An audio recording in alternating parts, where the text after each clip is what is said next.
Certaines personnes partiront, mais beaucoup resteront. Je ne sais pas ce que vous faites. Vous êtes coincé dans une situation où vous avez peur de perdre les gens. Mais vous savez qu'à l'autre côté de la peur, il y a la joie, la paix. Pourquoi vous avez peur?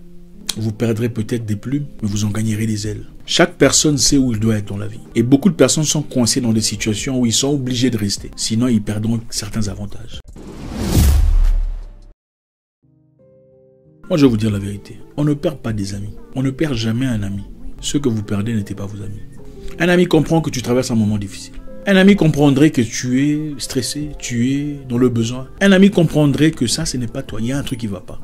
Tu as besoin d'aide. Il n'ira jamais te critiquer, jamais te vilipender, jamais parler de toi à la troisième personne. Jamais dire, ah, lui d'ailleurs, il est devenu comme ça. Un ami ne fait pas ça. Un ami t'appelle mon frère. Qu'est-ce qui t'arrive? Ça, c'est un ami. Celui qui dit, ah, moi aussi j'ai remarqué, ce n'est pas un ami. Détrompez-vous. Ce n'est pas un ami. Vous ne perdrez jamais des amis. Alors n'ayez pas peur de perdre ces personnes-là qui vous entourent, qui encombrent le chemin. Vous perdrez les faux, vous garderez les vrais. N'ayez pas peur de perdre des faux clients. Laissez-les partir.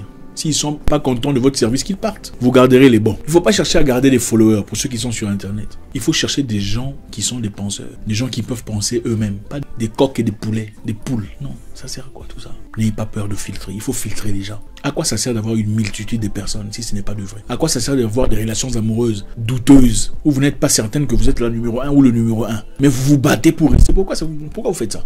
À quoi ça sert de fouiller le téléphone d'un homme tout le temps, qui l'appelle, à qui il parle, tout ça?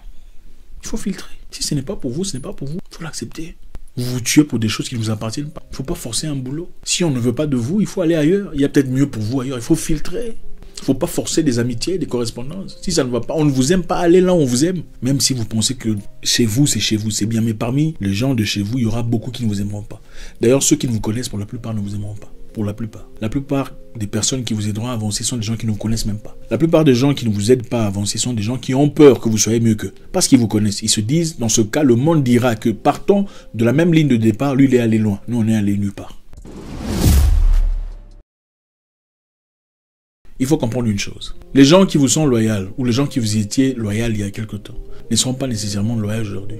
Je répète, les gens que vous considérez comme des proches il y a de cela 10 ans, les gens à qui vous donniez tout ce que vous aviez, les gens avec qui vous partagiez vos difficultés, vos traumas, vos peurs, vos douleurs, ne seront peut-être pas loyaux aujourd'hui avec vous. Je vais vous faire peur. Peut-être que votre compagne ou compagnon ne vous est pas aussi loyal aujourd'hui qu'il était dans le passé. Les gens changent selon leurs objectifs de vie, selon leur position. Il faut toujours vérifier la loyauté des gens. Votre employé peut vous avoir été loyal il y a de cela 5 ans.